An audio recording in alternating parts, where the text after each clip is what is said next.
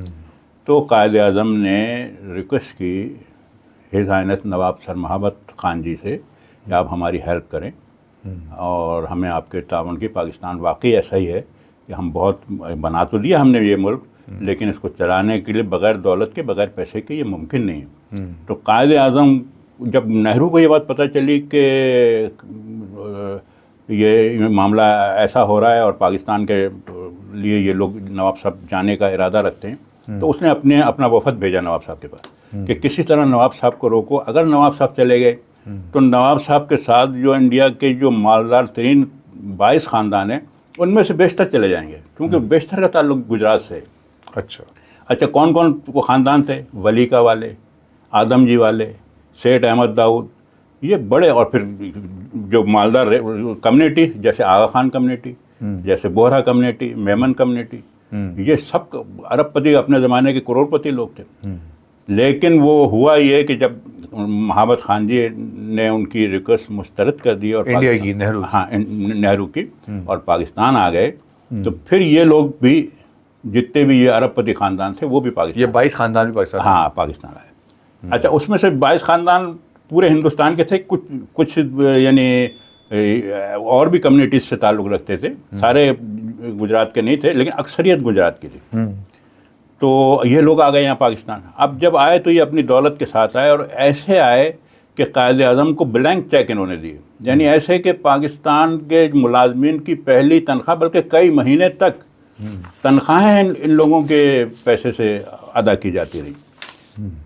پی آئی اے یہ سہگل والے جو یہ لے کے آئے اور اس کو ایئر لائن، اور وہ اس کا نام کچھ اور تھا پہلے، لیکن یہ پاکستان لے آئے اور اس کو پاکستان اپنے اس سے بیک ہو گئے اور اس پاکستان کو انہوں نے دے دیا. تو میں یہ عرض کر رہا ہوں کہ اس وقت صورتحال یہ ہے کہ پاکستان، اب جب یہ نواب صاحب پاکستان آئے اور اس کے بعد یہاں کی جو صورتحال انہوں نے دیکھی، اپنے لوگوں کو دعوت دی کہ آپ بھی آئیں، لیکن یہاں کے حالات اتنے تکلیف دہ تھے کہ جیسے یہ پاکستان آئے انڈیا نے وہاں قبضہ کر لیا. اب ویسے میں یہاں بات کروں، نواب جب جو جوناگڑھ ریاست تھی، جو انگریز کے ساتھ جو معاہدہ ہوا تھا پاکستان اور انڈیا، یعنی کہ نہرو اور قائد اعظم کا، اس معاہدے کے مطابق تو یہ تھا کہ جہاں ریاستوں میں جس قوم کی اکثریت ہوگی وہ اس کے ساتھ ملے گا. تو جوناگڑھ ریاست میں اکثریت کس کی تھی؟ جوناگڑھ ریاست میں ہندوؤں کی اکثریت تھی، مسلمان اقلیت میں تھے، لیکن نواب مسلمان تھے. اور نواب کیونکہ اتھارٹی تھی، وہ ایک طرح سے ان کی اسٹیٹ تھی، تو ان کو ہی اختیار تھا کہ وہ فیصلہ کریں کہ وہ کس کے ساتھ جانا چاہتے ہیں. تو نواب محمد خان جی نے فیصلہ کیا کہ وہ پاکستان کو جوائن کریں. تو میں یہ عرض کر رہا تھا کہ اس کے بعد یہ ہوا کہ جیسے ہی نواب صاحب پاکستان آئے، انڈیا نے جوناگڑھ پہ قبضہ کر لیا. اب جب وہ انڈیا پہ قبضہ کر لیا اور یہاں نواب صاحب کو اطلاع ملی، صورتحال بگڑی، تو پھر پاکستان، نواب صاحب جب پاکستان آئے تھے تو وہ اس ارادے سے آئے تھے کہ ان کو واپس جانا ہے؟ ہاں ان کی تو خواہش یہ تھی کہ ہم یہاں کچھ عرصے رہیں گے پھر واپس جائیں گے، لیکن قائد اعظم تو مطلب وہ تو مرض تو ہو گیا تھا نا، وہ ایک الحاق تو ہو گیا تھا، الحاق تو ہو گیا تھا، مطلب یہ ہے کہ وہ بھلے یہاں رہیں یا جوناگڑھ گڑھ میں رہیں، وہ بھی پاکستان کا حصہ ہی رہے گا جوناگڑھ گڑھ، لیکن جب انڈیا نے قبضہ کر لیا تو ان کا راستہ بند کر دیا ایک طرح سے۔ پھر اس کے بعد یہ ہوا کہ پاکستان نے نواب صاحب کے ساتھ مل کے جو اس وقت کے وزیر خارجہ تھے سر ظفر اللہ خان، ان کو UN بھیجا اور انڈیا کے خلاف مقدمہ وہاں دائر کیا۔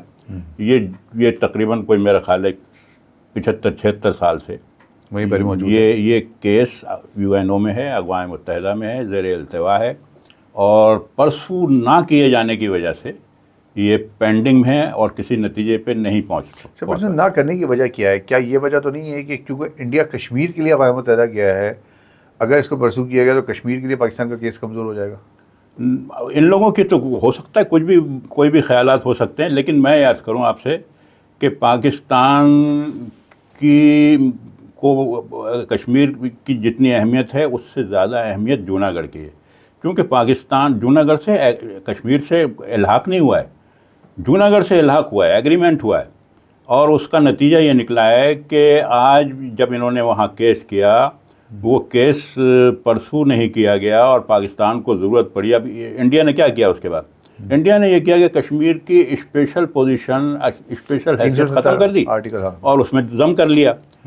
پاکستان کے بعد اس کا جواب دینے کے لیے کچھ نہیں تھا سوائے جوناگڑھ کے۔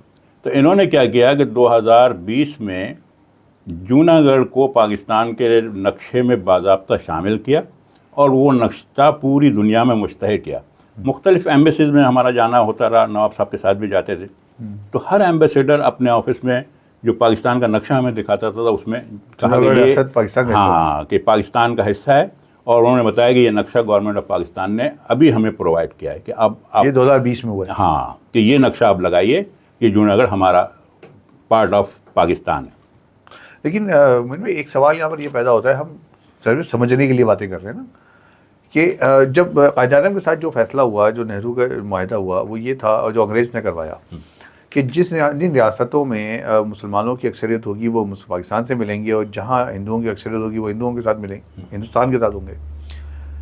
اسی بنیاد پر تو ہم کشمیر میں کیس لڑتے ہیں کہ کشمیر میں چونکہ مسلمانوں کی اکثریت ہے تو لہٰذا وہ ہمارے ساتھ ہونا چاہیے، اور تو پھر ہم ادھر جوناگڑھ میں کیسے کیس مضبوط ہے ہمارا؟ نہیں، میں عرض کروں کہ ایسا کوئی وہ ڈاکومنٹ نہیں تھا، یہ کوئی آرڈر نہیں تھا کہ عوام کی خواہش، مطلب ریفرینڈم کا کوئی سلسلہ نہیں تھا کہ ریفرینڈم ہوگا وہ عوام فیصلہ کریں گے، بلکہ یہی تھا کہ جو وہاں کی حکومت ہے، وہاں کے جو حکمران ہیں، جو وہ فیصلہ کریں گے وہی ہوگا۔ اس کا مطلب یہ ہے کہ کشمیر کے اگر حکمران نے فیصلہ کیا ہندوستان سے ملنے کا تو ہمارا کیس کمزور ہو گیا؟ ہاں، اس میں تو وہی تو میں آپ سے کر رہا ہوں کہ اس اعتبار سے ہمارا کیس کشمیر سے زیادہ مضبوط ہے، جوناگڑھ کا کشمیر سے زیادہ مضبوط ہے۔ کشمیر میں اکثریت ہے، اگر وہاں ریفرینڈم ہوتا ہے تو وہ ظاہر ہے کہ وہ پاکستان سے ملنے پاکستان کا وہ فیور کریں گے، لیکن ہمارا تو جو ان کے بائیلاز کے مطابق، برٹش لا کے مطابق جو اس وقت انہوں نے آفر کی تھی، اس کے اعتبار سے جوناگڑھ پارٹ آف پاکستان ہے۔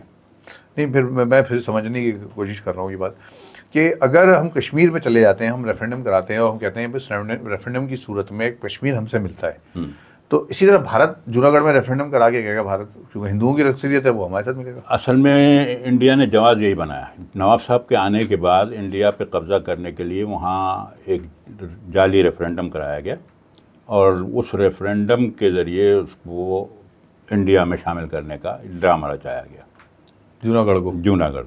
نہیں، اچھا چلیں ٹھیک ہے، آگے چلتے ہیں۔ نواب صاحب پاکستان آئے، نواب صاحب نے پاکستان گورنمنٹ کو ہیرے دیے تھے، وہ کیا کہانی تھی؟ اصل میں نواب صاحب پاکستان آئے تو ہم نواب محمد خان صاحب کی بات کر رہے ہیں۔ جی، نواب صاحب پاکستان آئے تو حقیقت میں یہ ایک صدیوں پرانی تہذیب کے امین تھے، اور نسل در نسل نواب ابن نواب تھے، تو بہت سارے جیولری اور چیزیں پاکستان لے کے بھی آئے تھے، اور ظاہر ہے کہ ان میں سے مدد بھی کی اور پاکستان کی اور خود اپنے استعمال میں بھی۔ میں ایک مثال دے رہا ہوں کہ یہ جو جوناگڑھ ہاؤس ہے، بعض لوگ یہ کہتے ہیں کہ یہ کیا، ہم سے پوچھتے بھی ہیں سوال کہ جوناگڑھ ہاؤس کیا حکومت پاکستان نے یہ تقریباً کوئی 13,500 گز کے اوپر ہے، اور بڑی کراچی کے مہنگی پراپرٹی ہے کراچی کی. تو کیا یہ حکومت پاکستان نے نواب صاحب کو دی تھی؟ تو ان کے لیے یہ میں وضاحت کر دینا چاہتا ہوں کہ یہ حکومت پاکستان نے نہیں دی تھی. نواب صاحب نے اپنا ایک ڈائمنڈ ذوالفقار علی بھٹو کے والد سر شاہ نواز بھٹو جو دیوان آف جونا گڑھ تھے ان کو دے کے بھیجا انگلینڈ کہ آپ یہ بیچ کے آئیں, مجھے یہ جگہ خریدنی ہے. ٹھیک ہے. تو شاہ نواز بھٹو انگلینڈ لے کے گئے اور وہاں سینڈیکیٹ جولرس کی منعقد ہوئی اور اس میں کئی دن تک اس پہ مشاورت کے بعد انہوں نے معذرت کر لی کہ یہ اتنا مہنگا ہیرا ہے کہ ہم خرید نہیں سکتے. تو انہوں نے واپس کر دیا. وہ لا کے انہوں نے پھر دوبارہ نواب صاحب کو دیا. پھر نواب صاحب نے چھوٹا ایک ڈائمنڈ دیا جو قیمت میں کم تھا, وہ بیچ کے آئے اور اس سے یہ جوناگڑھ ہاؤس خریدا گیا جو اس وقت بھی اربوں روپے کی پراپرٹی ہے. اچھا. اور وہ جو بلینک یہ کہتے ہیں کہ نواب صاحب جب یہاں پر جوناگڑھ ہاؤس سے پہلے ایک انڈین ایمبیسی بھی خریدی. ہاں بالکل. وہ کیا تھا؟ یہ بالکل آتے ہی انہوں نے یہ انڈین ایمبیسی میں ہی قیام, جو آج کل انڈین ایمبیسی کہلاتی ہے, یہ ذوالفقار علی بھٹو کے والد شاہ نواز بھٹو کی جگہ تھی, ان سے یہ خریدی یہ جگہ. اچھا. لیکن وہ چھوٹی پڑ گئی تو پھر انہوں نے وہ جگہ کو ڈسپوز آف کر کے پھر یہ سامنے یہ خریدا, یہ والا خریدا. یہ تو یہ جو کہا جاتا ہے, ہم مطلب کہا جاتا ہے کہ اسمبلی میں ہمارے یہاں خطاب میں بھی کہتے ہیں کہ انڈیا سے جو لوگ ہجرت کر کے آئے تھے وہ بھوکے ننگے تھے, ان کے پاس تو کچھ تھا ہی نہیں, پہننے کو چپل بھی نہیں تھی. دوسری جگہ ہم نواب جوناگڑھ کو دیکھتے ہیں یا حیدرآباد دکن کو دیکھتے ہیں تو ہمیں کچھ اور نظر آتا ہے. بالکل آپ صحیح کہہ رہے ہیں. یہ بہت بڑی ایک بددیانتی ہے تاریخ کی.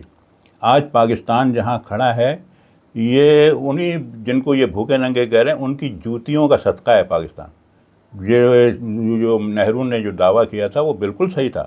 6 مہینے پاکستان نہیں چل سکتا تھا اگر نواب نہیں آتے, اگر نظام حیدرآباد دکن پاکستان کی مدد نہ کرتے, نواب جوناگڑھ پاکستان کی مدد نہ کرتے, اور دیگر ہندوستان کی ریاستیں جنہوں نے پاکستان کی ہیلپ کی, اور جو یہ ارب پتی خاندان جو آئے تھے انہوں نے جو پاکستان کی مدد کی, ان کو پاکستان کو بلینک چیک دیے, اگر یہ نہیں دیے جاتے تو یہ جو کہنے والے ان بیچاروں کے پاس تو اپنے پاس چپلیں نہیں تھیں, یہ ان کو کیا کرتے.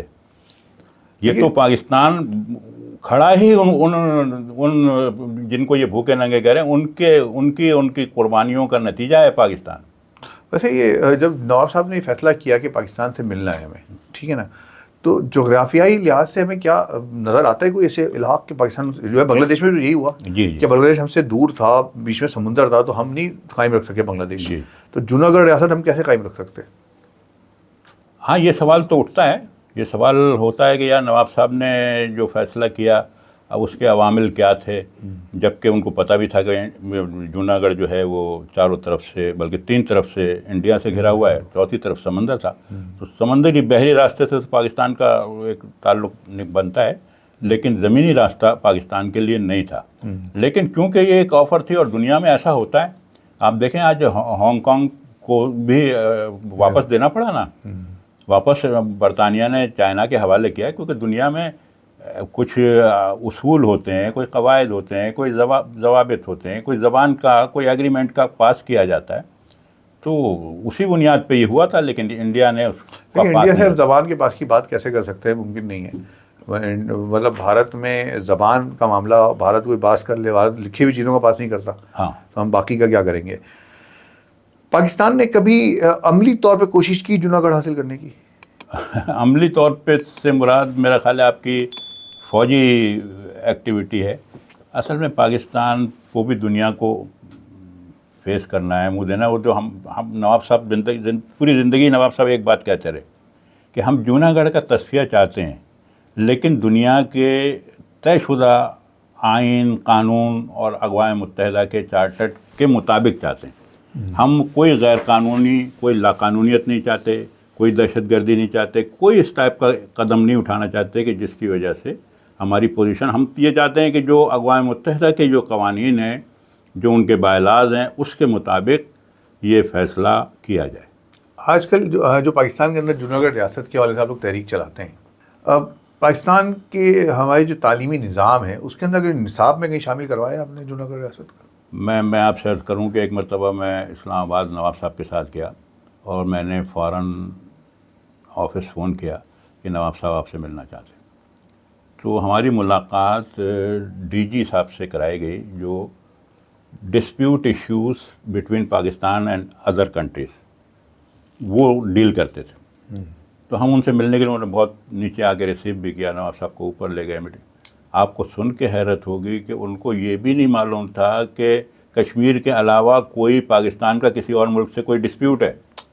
وہ جانتے ہی نہیں تھے کہ جوناگڑھ بھی کوئی ڈسپیوٹ. یہ آپ اگر ان صاحب کا نام نہ لیں بھلے لیکن سن بتا دیں جب آپ کی ملاقات ہوئی ہے تو پتہ چل جائے گا. یہ مجھے سن بھی ابھی یاد نہیں, تقریباً یہ کم سے کم کوئی 15 سال پہلے کی بات. ٹھیک ہے.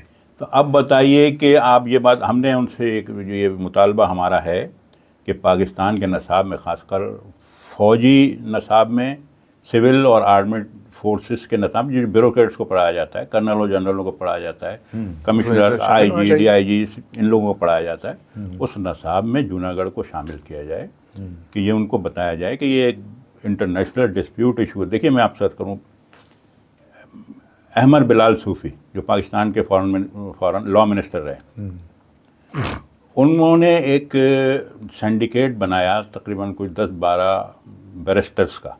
انہوں نے کئی مہینے جوناگڑھ کے سارے ڈاکومنٹس ان کو دیے گئے, انہوں نے اسٹڈی کیا اور اس کے بعد انہوں نے سب نے متفقہ طور پہ ایک چارٹر تیار کیا اور اس میں انہوں نے یہ بتایا کہ جوناگڑھ کے بارے میں جو کہا جاتا ہے نا کہ یہ Junagadh is dead issue, Junagadh dead issue نہیں ہے. جوناگڑھ از اسٹل الائیو, یہ ابھی تک زندہ ہے اور انشاءاللہ اس مسئلے کا کوئی نہ کوئی حل ہوگا. یہ الگ بات ہے کہ ہم نہیں, اب ظاہر ہے ہمارے پاس نواب صاحب کے پاس وسائل. میں آپ سے عرض کروں کہ دیکھیے ہمیں یہ اور ہمارے اے ڈی سی عقیل خان صاحب کو تقریباً 30 سال سے زیادہ ہو گئے نواب صاحب کے ساتھ لگے ہوئے اس جوناگڑھ کے ایشو پر. حاجی حنیف طیب صاحب, انجینئر اقبال قریشی صاحب جوناگڑھ اسٹیٹ کونسل کے سینئر ممبرس ہیں, انہوں نے ہر اعتبار سے ہماری سرپرستی بھی کی, ہیلپ بھی کی.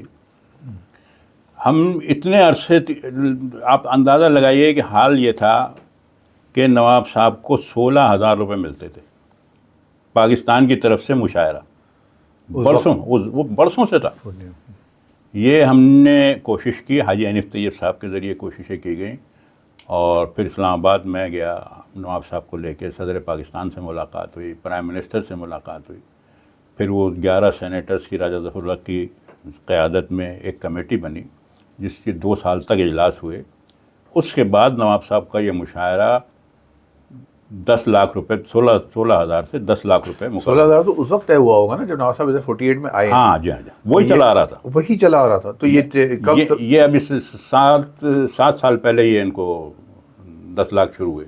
نواب محمد خان صاحب, نواب محمد خان جی کو نواب دلاور خان جی کو, یہ نواب جہانگیر خان جی ان کے دور میں یہ 10 لاکھ مقرر ہوئے. اب جا کے اور مل رہے ہیں وہ نہیں. اب ہوا یہ ہے مسئلہ, یہ بھی بڑی اہم بات, بڑی اہم موڑ پہ آ گئی. عرض یہ ہے کہ اس وقت نواب کوئی نہیں ہے. جب سے نواب جہانگیر خان جی کا انتقال ہوا ہے اس وقت نواب کوئی نہیں ہے. جوناگڑھ اسٹیٹ کی یہ اہم ترین پوسٹ خالی ہے. کیوں نہیں ہے؟ اس لیے نہیں ہے کہ وہ یہ فیصلہ کرتی ہے federal government, ministry of SAFRON, ministry of state and frontier region اس کا فیصلہ کرتی ہے کہ کون نواب بنے گا. تو وہ فیملی سے ہی ہوتے ہیں جو بھی ہوتے ہیں. لیکن اب مشکل یہ ہے کہ ابھی تک فیڈرل گورنمنٹ اس معاملے میں کوئی فیصلہ نہیں کر سکی. آپ کے توسط سے میں یہ بات پہنچانا چاہتا ہوں کہ جوناگڑھ ڈیڈ ایشو نہیں ہے. جوناگڑھ ایک زندہ حقیقت ہے, لیکن اس کے لیے ہمیں قیادت کے لیے ہمیں فیس ویلو رکھنے والے. کیوں نہیں ہے؟ مطلب گورنمنٹ مطلب کتنے عرصے سے نہیں ہے نواب؟ ابھی نواب صاحب کے انتقال کو 3 سال ہو گئے, لیکن 3 سال سے ابھی تک جوناگڑھ کے نوابی کا فیصلہ نہیں ہوا ہے. میں آپ کے توسط سے یہ بات اوپر پہنچانا چاہتا ہوں کہ کسی فیملی سے تعلق رکھنے والے, کسی پڑھے لکھے سمجھدار فرد کو بطور نواب آف جوناگڑھ. ان کی فیملی سے کسی نے نام دیا؟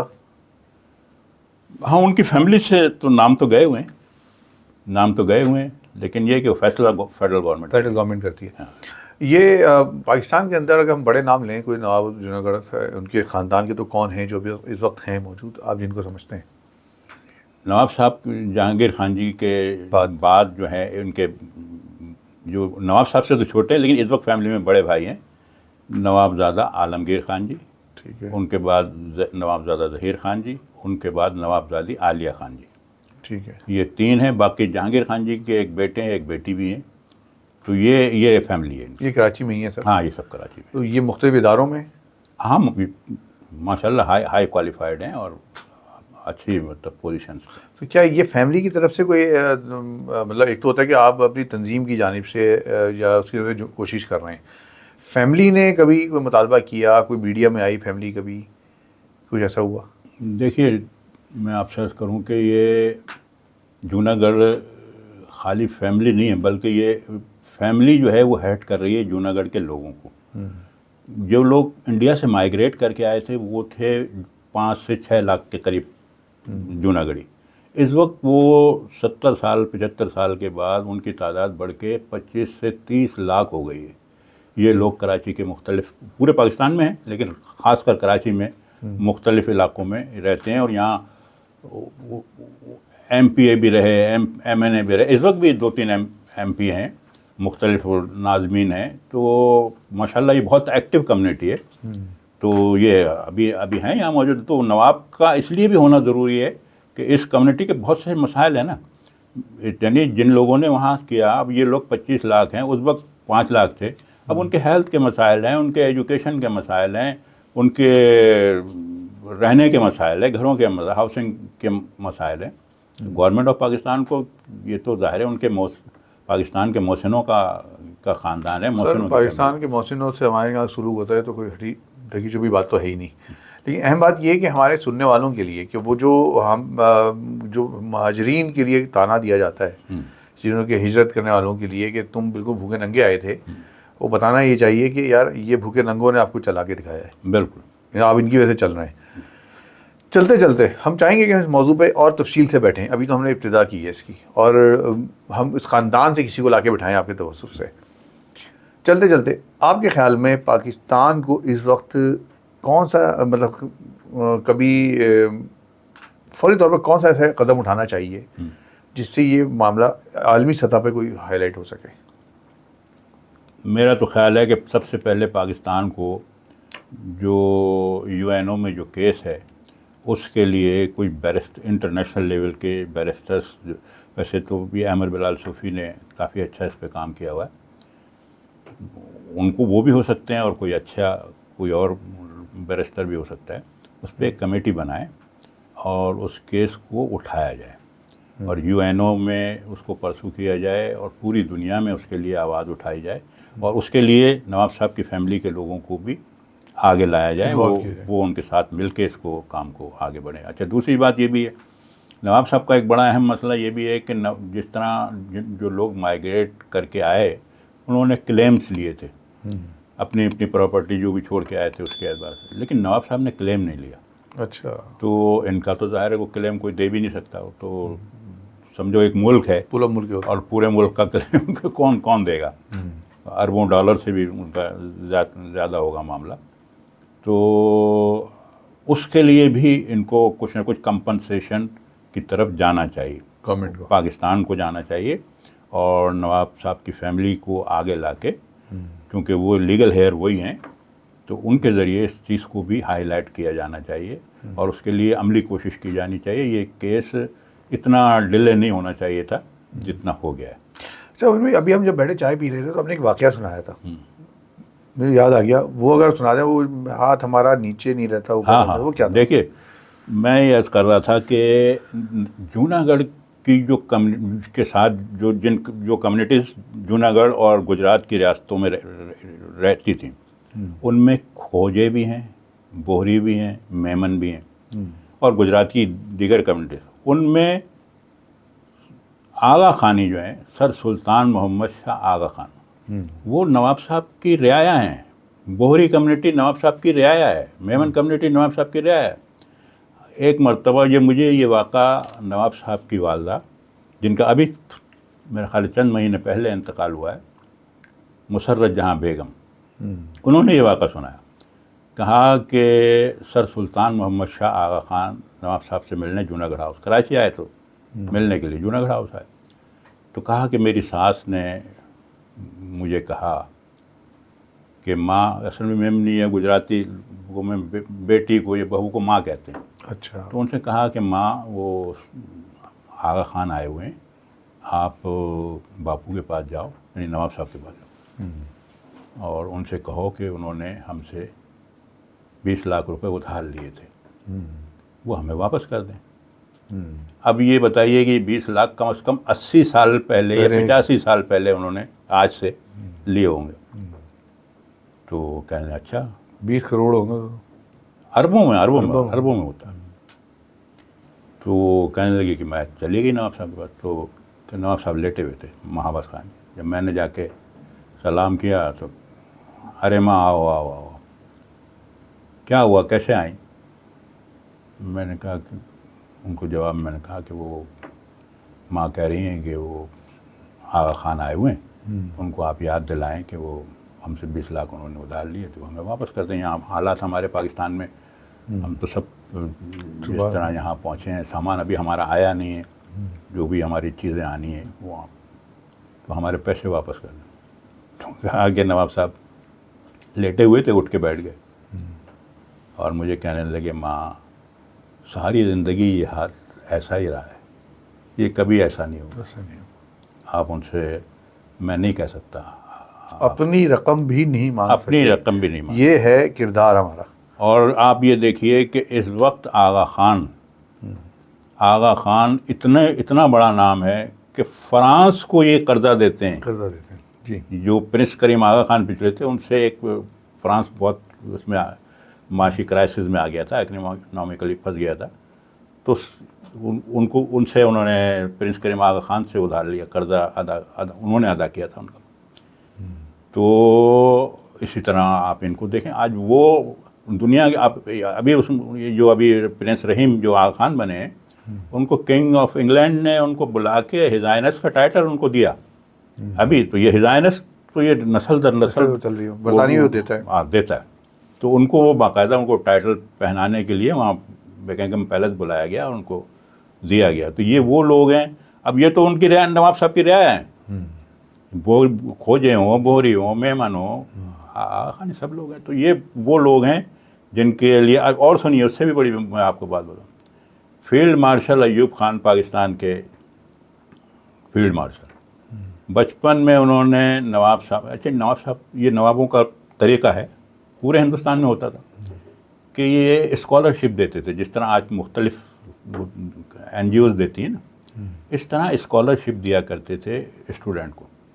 تو ایوب خان نے ان کو خط لکھا بچپن میں کہ میں مڈل کلاس فیملی سے تعلق رکھتا ہوں اور میرے ماں باپ کے پاس پیسہ نہیں ہے کہ مجھے اعلیٰ تعلیم دلا سکیں، تو آپ میرا مشاعرہ، میرا وظیفہ مقرر کریں.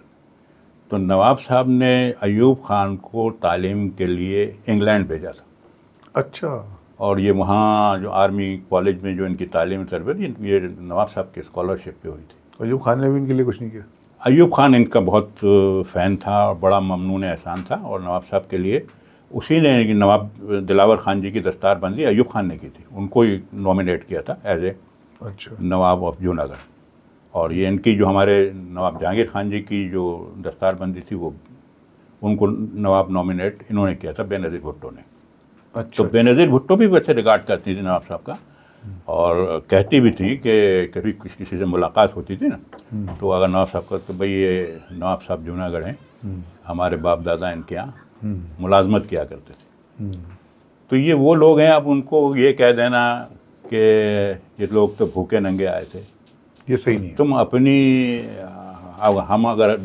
ہم اگر عرض کریں گے تو شکایت ہوگی. چلے امین بھائی، بہت شکریہ. دل کے پھوڑے پھوڑنے کے لیے تو بہت ساری باتیں ہیں، لیکن بہرحال ہمارے خیال میں یہ ابتدا ہے، اور انشاءاللہ اس پہ آگے بھی بات کریں گے. میں اپنے دیکھنے والوں سے کہتا ہوں کہ ہاتھ جو یوں رہتا ہے وہ یوں ہو نہیں سکتا کبھی. لہذا ہماری دعا ہے کہ اللہ تعالیٰ اس ہاتھ کو ہمیشہ اوپر ہی رکھے، اور پاکستان کی ریاست کو یہ توفیق دے کہ وہ کشمیر سمیت جتنے بھی ہمارے رائٹس ہیں انڈیا سے جو اب تک ہم نہیں لے سکیں ہیں یا عالمی اداروں سے نہیں حاصل کر سکیں، اس کے لیے حقیقی معنوں میں کوشش کریں. اور ہم جب سفارتکاری کے طور پہ سفارت خانے کے ذریعے عالمی سفارتکاری میں جس طرح کیا جاتا ہے اس طریقے سے بات کریں گے تو انشاءاللہ مسائل حل ہو جائیں گے. میں شکریہ ادا کرتا ہوں معین صاحب کا.